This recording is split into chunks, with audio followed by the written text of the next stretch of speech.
الحمد لله نحمده ونستعينه ونستغفره ونؤمن به ونتوكل عليه ونعوذ بالله من شرور أنفسنا ومن سيئات أعمالنا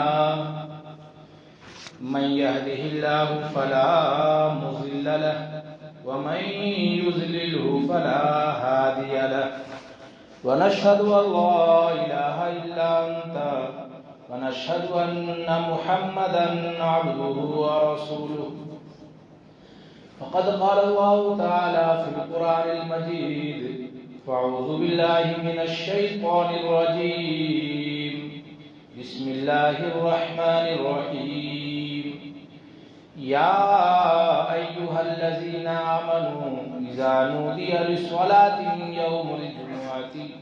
من يوم الجمعة فاسعوا إلى ذكر الله وذروا البيع صدق الله العظيم وصدق رسوله النبي الكريم ونحن على ذلك لمن الشاكرين والشاهدين. محترم حضرات، سامعین کرام، معزز حاضرین، جمعہ کے تعلق سے اللہ رب العزت نے قرآن مقدس کے اندر مستقل ایک سورت نازل فرمائی ہے جس کا نام ہی سورہ جمعہ. قرآن مقدس کی جو آیت آپ کے سامنے میں نے پڑھی ہے، اللہ رب العزت نے اس آیت مبارکہ کے اندر جمعہ کی اذان کے تعلق سے مسئلے کو واضح فرمایا ہے. یا ایھا الذین آمنوا اذا نودی للصلاۃ من یوم الجمعہ، اے ایمان والو، جب جمعہ کے دن جمعہ کی پہلی اذان دی جائے، فاسعوا الی ذکر اللہ، تو اذان سن کر دوڑ کر چلے آؤ مسجد میں جہاں اللہ کا ذکر ہو رہا ہے. وذروا البیع، اور دنیا کے خرید و فروخت، دنیاوی کام کاج کو چھوڑو. یہ تمہارے لیے بہتر ہے اگر تمہارے اندر کچھ سمجھ. اذان دو طرح کی ہوتی ہے. ایک اذان وہ ہے جو ظہر میں ہوتی ہے، جو گزشتہ کل ہوئی تھی یا آئندہ کل ہوگی انشاءاللہ تعالی. تو اللہ تعالیٰ نے اور فقہاء مفسرین نے تمام نے جو ہے اس مسئلے کو بڑی وضاحت کے ساتھ بیان فرمایا ہے کہ جمعہ کی اذان اور ظہر کی اذان میں فرق ہے. ظہر کی اذان کا مسئلہ یہ ہے کہ اذان کی آواز آپ کے کانوں میں پڑے تو بہتر یہ ہے کہ آپ تھوڑی دیر خاموش ہو جائیں اور اذان کا جواب دے دیں، اور اس کے بعد اتنے وقت میں مسجد آپ آ جائیں کہ آپ سنت پڑھ کر تکبیر اولیٰ کے ساتھ آپ نماز پڑھ سکیں. یہ مسئلہ ہے. جمعہ کی اذان کا مسئلہ یہ ہے کہ جمعہ کی اذان سننے کے بعد اذان اول جو کان میں پڑے تو دنیاوی کام کاج کو چھوڑ چھاڑ کر اور سعی الجمعہ، جمعہ کے لیے مسجد آنا فرض اور واجب ہے. یہاں پر امر وجوب کے معنی میں، یہاں تک کہ فقہاء نے لکھا ہے کہ اگر کسی آدمی کا غسل سنت باقی ہے، جمعہ کے دن غسل کرنا سنت ہے، اب باقی رہ گیا اور یہاں تک کہ جمعہ کی اذان اول ہو گئی، تو اب سنت کو حاصل کرنے کی وجہ سے واجب جو سعی ہے جمعہ کے لیے آنا اس کو نہیں چھوڑے گا. اب وہ سنت کا نقصان اس کے لیے ہو گیا. اب غسل کو چھوڑ کر مسجد میں آنا اس کے لیے فرض اور واجب. یہاں تک فقہاء نے لکھا ہے کہ ایک آدمی کی جامع مسجد جو ہے دریا کے اس کنارے میں، اذان کی آواز پڑی اور کشتی کے اندر آدمی جامع مسجد کی طرف جا رہا ہے تو لکھا ہے کہ بے کر سکتا ہے. اس کے اندر کوئی بیپار کی بات کر سکتا ہے. کیوں؟ کیونکہ جمعہ کی اذان کے بعد مسجد دوڑ کر جانا واجب ہے، تو دوڑ کر جانا تو حاصل ہو ہی رہا ہے، دوڑ کر تو وہ جا ہی رہے ہیں کشتی کے ساتھ. یہاں تک میرا یہ کہنا ہے کہ فقہاء نے جمعہ کی اذان کو یہاں تک بیان کیا، اس حد تک بیان فرمایا ہے کہ بھائی جمعہ کی اذان کان میں پڑھتے ہی سعی الجمعہ، جمعہ کی نماز کے لیے دوڑ کر جانا واجب لکھا ہے. لیکن ہمارے آپ کی غفلت یہ ہے کہ ہر دن کی اذان کی طرح ہم آپ جمعہ کی اذان کو بھی سمجھتے ہیں. جمعہ کی نماز فرض عین ہے. کیا ہے؟ صلاۃ الجمعہ کی فرض عین علی کل من استمع سبعۃ الشرائط، جس کے اندر 7 شرطیں جمع ہو جاتی ہے اس پر جمعہ کی نماز فرض عین ہو جاتی ہے. لیکن بعض لوگ یہ سمجھتے ہیں کہ بھائی جمعہ کی نماز واجب ہے. ایسا سمجھتے ہیں. حالانکہ 24 گھنٹے کے اندر 5 نمازیں فرض ہیں. اگر جمعہ کی نماز واجب ہو جائے تو جمعہ کے دن تو 4 نمازیں فرض ہوئی اور 1 نماز واجب ہو جائے گی. بلکہ محدثین نے یہاں تک لکھا ہے کہ اس کی فرضیت، جمعہ کی نماز کی فرضیت آج تک، یعنی اس کی تاکید ظہر کی نماز سے بڑی ہوئی. جمعہ کی نماز تو فرض ہے ہی ہے ظہر کی طرح، بلکہ ظہر سے زیادہ اس کی تاکید بڑی ہے. نبی اکرم صلی اللہ علیہ وسلم کی خاص روایت ہے، من ترک الجمعۃ من غیر ضرورت کتب منافقا فی کتاب اللہ یمحى ولا یبدل، کہ جو آدمی ایک جمعہ کی نماز جان بوجھ کر چھوڑ دے گا، من ترک الجمعۃ من غیر ضرورت، جمعہ کی نماز، ظہر دوسری نمازیں تو پڑھتا ہی نہیں ہے، جمعہ تک کی نماز بھی نہیں پڑھتا، تو اللہ کے نبی فرما رہے ہیں من ترک الجمعۃ من غیر ضرورت کتب منافقا فی کتاب اللہ یمحى ولا یبدل، جو آدمی جان بوجھ کر بغیر کسی ضرورت کے، بغیر کسی عذر کے ایک جمعہ کی نماز چھوڑ دے گا تو اللہ تعالیٰ اس کو ایسی کتاب کے اندر منافق لکھ دیں گے جس کتاب سے وہ اپنا نام نہ مٹا سکتا ہے نہ بدل سکتا ہے. یعنی لوح محفوظ کے اندر اللہ تعالیٰ اس آدمی کو منافق لکھ دیتے ہیں. اب منافق کی کیا سزا ہوگی؟ ان المنافقین فی الدرک الاسفل من النار، قیامت کے دن سب سے سخت سزا جو ہوگی اللہ کے نزدیک، سب سے نچلے طبقے میں جو ہوں گے وہ منافقین ہوں گے. کافر سے بدتر جو ہوتا ہے منافق، منافق ان کو کہتے ہیں. اللہ کے نبی صلی اللہ علیہ وسلم کے زمانہ میں مدینہ آنے کے بعد ایک جماعت ایسی ہو گئی تھی جو زبان سے تو کہتے تھے کہ ہم مسلمان ہیں، لیکن دل کے اندر کفر چھپا ہوا ہے. ظاہر میں مسلمان اپنے آپ کو ظاہر کیے تاکہ مسلمانوں کے مجمع میں بیٹھ سکے اور ان کی باتوں کو سن کر کفار کو بتا سکے. ایسے لوگ اللہ کے نبی صلی اللہ علیہ وسلم کے زمانے میں تھے. تو ان لوگوں کو جنہوں نے کفر پر ایمان کا پانی چڑھا دیا، اللہ کے نزدیک سب سے زیادہ جو سزا ہوگی، کفار و مشرکین سے بھی زیادہ سزا کن کو ہوگی؟ ان منافقین کو. اسی طریقے سے اس آدمی کو بھی اللہ تعالیٰ ویسی ہی سزا دیں گے جو عام نمازوں کی تو پابندی کرتا ہی نہیں ہے، لیکن جمعہ کی نماز کی بھی پرواہ نہیں کرتا. اس کے لیے جمعہ ظہر سب برابر ہے. اللہ کے نبی نے فرمایا کہ نہیں، ایسے لوگوں کو اللہ تعالیٰ لوح محفوظ کے اندر، کس میں؟ لوح محفوظ کے اندر اللہ تعالیٰ ایسے لوگوں کو منافق لکھ دیتے ہیں. کس کو؟ جو جمعہ کی نماز کی بھی پابندی نہیں کرتا. دیکھو 5 نمازیں فرض ہیں. یہ نہیں کہتا ہوں کہ دوسری نمازیں نہیں پڑھنی چاہیے یا نہیں پڑھیں گے تو چل جائے گا، نہیں چلے گا تو کچھ بھی نہیں، ہر ایک کرنا ہے. لیکن کم سے کم درجے میں یہ ہے کہ بھائی آدمی 5 وقت کی نماز اپنی سستی کاہلی کی وجہ سے نہیں پڑھ پاتا ہے، اس کا استحضار رکھتے ہوئے کہ بھائی میں بہت بڑا گنہگار ہوں. لیکن اس کا مطلب یہ نہیں ہے کہ میں 5 وقت کی نماز نہیں پڑھتا ہوں تو جمعہ پڑھنے سے کیا ہوگا، نہیں. کم سے کم آدمی جمعہ تک کا پابند ہو جائے، کیونکہ جمعہ کی مستقل شریعت کے اندر وعید آئی ہے. کیا 5 نمازیں چھوڑنے کی وعید تو ہے ہی ہے شریعت کے اندر. وعید جو ہے جہنم کی ہوتی ہے اور وعدہ جنت کا ہوتا ہے. 5 نمازوں کا اللہ کے نبی صلی اللہ علیہ وسلم سے جو روایتیں ہیں وہ سب وعید کی ہے ہی ہیں، لیکن جمعہ کے تعلق سے مستقل دھمکی دی گئی ہے. اس لیے کم سے کم آدمی 9 کے درجے میں یہ رکھے کہ کم سے کم جمعہ کی نماز کا تو آدمی پابند رہے. نبی اکرم صلی اللہ علیہ وسلم جب تک مکہ شریف کے اندر تھے تب تک آپ نے جمعہ کی نماز نہیں پڑھی. مدینہ آنے کے بعد جمعہ کی نماز فرض ہوئی. کیوں؟ مکہ کے اندر تو اللہ کے نبی صلی اللہ علیہ وسلم کے اوپر حالات ایسے تھے کہ وہاں تو چھپ چھپا کر نماز پڑھتے تھے. کیا کرتے؟ جمعہ کی نماز تو کھلے عام ہوتی ہے، زور سے قرات کے ساتھ ہوتی ہے. تو اللہ کے نبی صلی اللہ علیہ وسلم تو شروع میں تمام نمازوں کے اندر زور سے قرات کرتے تھے. ظہر میں بھی زور سے قرات کرتے، عصر کے اندر بھی زور سے قرات کرتے، مغرب میں، عشاء میں، فجر میں، تمام نمازوں میں زور سے قرات کرتے. لیکن اللہ کے نبی صلی اللہ علیہ وسلم قرآن زور سے پڑھتے، جو لوگ قرآن سنتے وہ ایمان لے آتے. تب مکہ کے کافر اللہ کے نبی کو ستاتے کہ تمہارے کلام کے اندر جادو ہے، جو آدمی سنتا ہے وہ مسلمان ہو جاتا ہے، اور ہر گھر کے اندر کوئی کافر ہے کوئی مسلمان ہے، بہت اختلاف ہوتا ہے۔ یہ اللہ تعالیٰ کے سامنے اللہ کے نبی نے یہ بات رکھی تو اللہ تعالیٰ نے اللہ کی طرف سے یہ حکم آیا کہ بھائی ظہر عصر کے اندر آپ قرات آہستہ کر لیں۔ رہا مغرب کا مسئلہ تو مغرب کے وقت یہ جو اوباش قسم کے لوگ ہیں ان کے یہ بیٹھنے اٹھنے کے بہت اچھا وقت ہوتا ہے، کون سا؟ دھوپ جاتی رہتی ہے، تھوڑا ٹھنڈا موسم ہو جاتا ہے، تو وہ آپ کا قرآن سننے کے لیے تھوڑی آئیں گے، وہ تو اپنے بازاروں میں ادھر مگن ہوں گے۔ لہذا اس ٹائم میں جو اصل حکم ہے زور سے قرات کرنے کا وہ آپ جاری کریں۔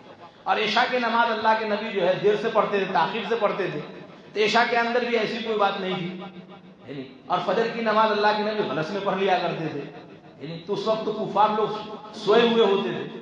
اس لیے ان تین نمازوں کے اندر، مغرب کے اندر، عشاء کے اندر اور فجر کے اندر جو زور سے قرات کرنا ہے وہ باقی رہا اپنی جگہ۔ اور ان دو نمازوں کے اندر عارضی طور پر حکم یہ آ گیا کہ آپ جو ہے کیا جن کے مقدر میں اللہ نے اسلام لکھا ہے تو وہ تو لاحق رہیں گے، لیکن ظاہری طور پر آپ اپنی ذات کو خامخواہ ان کفار کے ہجوں کا اور ان کے مصائب کا ذریعہ نہ بنا، اس میں آپ خاموشی اختیار کریں۔ اس لیے جو نمازیں مکہ سے مدینہ ہجرت کرنے کے بعد جو نمازیں ہوئی، چاہے وہ عید کی نماز ہو، چاہے مطلب استسقاء کی نماز ہے، چاہے جمعہ کی نماز ہے، تو وہاں تو کافروں کا ایسا کوئی خوف نہیں تھا، اس لیے وہاں جو ہے اللہ کے نبی نے ان تمام نمازوں کے اندر زور سے قرات کی۔ اس لیے جمعہ کے دن جمعہ کی نماز میں کیا ہوتی ہے؟ زور سے قرات ہوتی ہے، اور ظہر کی نماز کے اندر آہستہ قرات۔ جمعہ کے معنی ہی آتے ہیں اجتماع کے، اجتماع کے۔ بہتر یہی ہے کہ جہاں جمعہ کی شرائط پائی جاتے ہیں وہاں تمام مسجدوں کے اندر جمعہ نہ ہو، بلکہ ایک دو مسجد کو منتخب کر لیا جائے۔ جب تک ایک مسجد بھرے نہیں تب تک دوسری مسجد کے اندر جمعہ شروع نہیں کرنی چاہیے، لیکن اگر کر لیں گے تو جمعہ ہو جاتی ہے۔ پہلے آج سے آپ نے 10-20 سال پہلے دیکھا ہوگا کہ شہر کی ایک دو مسجد کے اندر جمعہ ہوا کرتا تھا، اور اکثر مسجدوں کے اندر نہیں ہوتا تھا۔ لیکن پھر مسئلہ یہ کہ بھئی ایک شہر کے اندر ایک مسجد، امام کے علاوہ 3 آدمی 4 آدمی ہوں گے تو جمعہ کی نماز ادا ہو جاتی ہے، وہ ایک الگ مسئلہ ہے، لیکن بہتر یہی ہے کہ شہر کے اندر ایک بڑی جامع مسجد ہو، اسی کے اندر جمعہ ہونی چاہیے۔ پیارا آقا صلی اللہ علیہ وسلم کے دور کے اندر مدینہ کے اندر صرف مسجد نبوی میں جمعہ ہوا کرتی تھی، اور اس کے علاوہ مسجد قباء وغیرہ 9 مساجد اور بھی تھی، اس میں جمعہ کی نماز ہوتی نہیں تھی۔ اپنے عالم میں بھی پہلے ایسا ہی تھا، ایک دو مسجدوں کے اندر جمعہ کی نماز ہوتی تھی، لیکن بعد میں مسجدوں کا مسئلہ تھوڑا سا گڑبڑ ہو گیا۔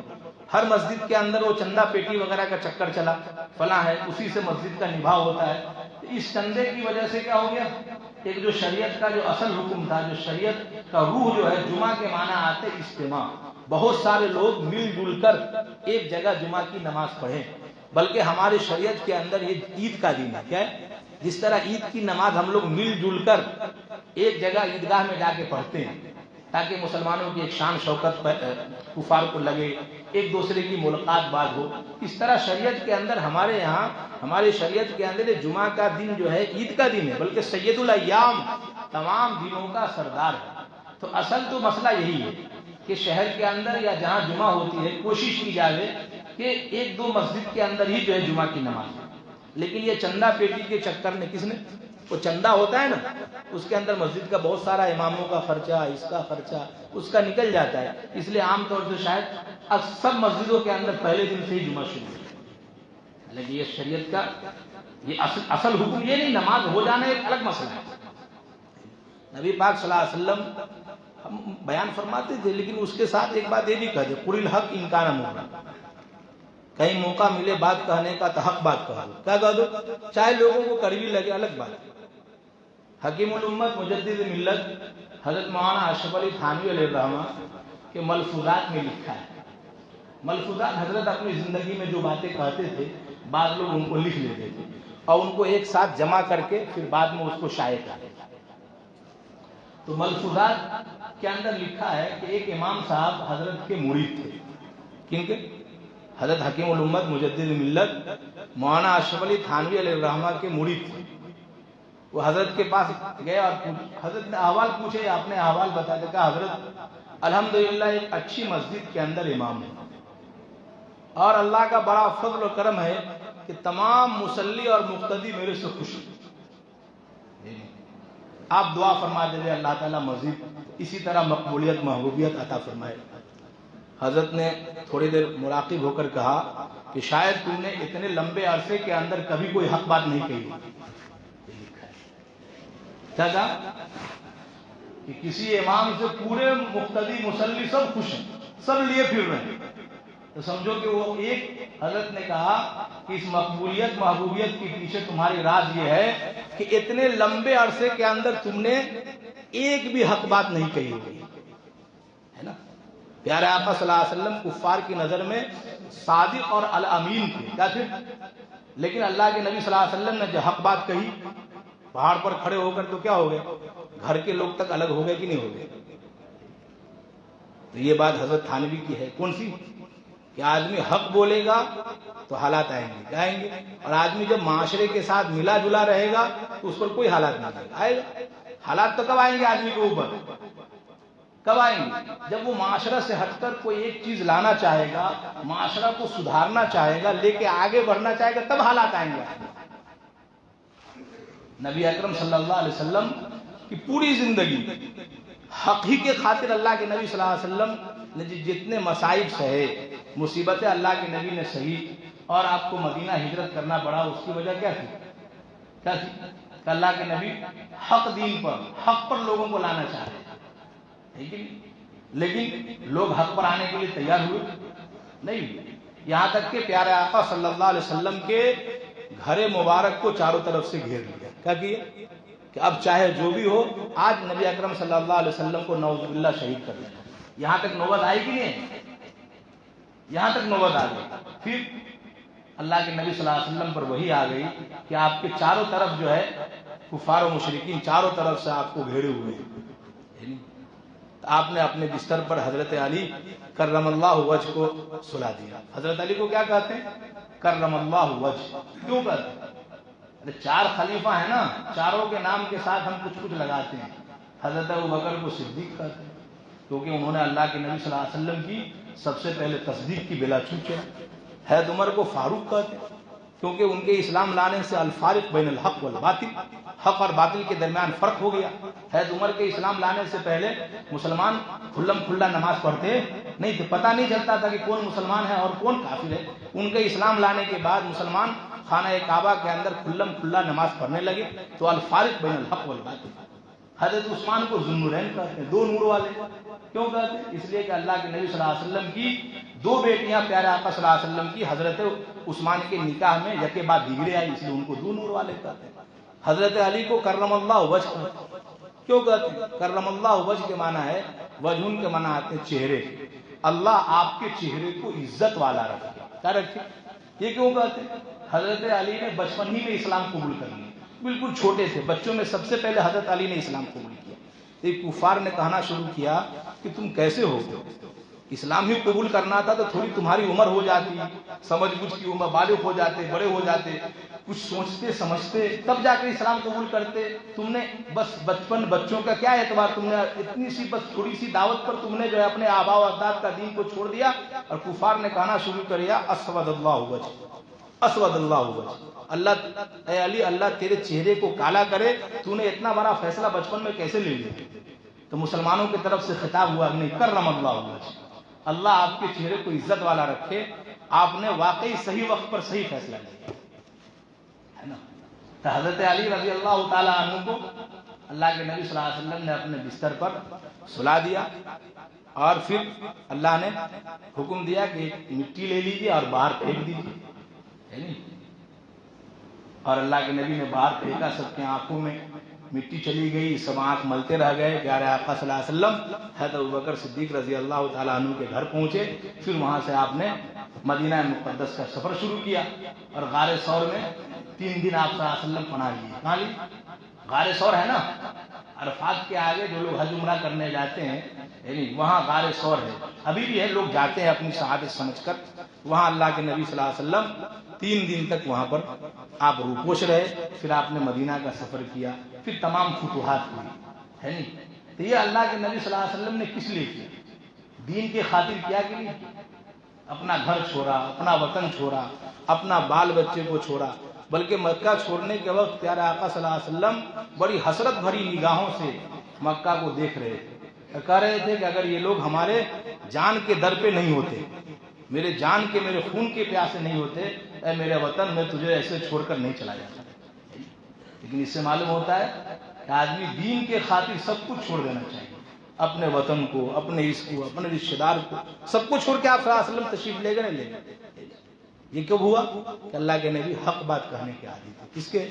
اس لیے یہ بڑا علماء کا بڑا فریضہ یہ ہے کہ موقع ملے جہاں بھی بات کرنے کا، مختصر وقت میں، زیادہ وقت میں، آدمی حق بات کرے۔ کیا کہ بہت سی دفعہ یہ ہوتا ہے کہ آدمی یہ سوچتا ہے کہ میں حق بات کہوں گا تو آئندہ بات کہنے کی چوکری لگ جائے گی، یا چوکری لگ جائے گی، نہیں اس مولوی صاحب کا نام آئندہ کے لیے اب کیا کر دو، ختم کر دو۔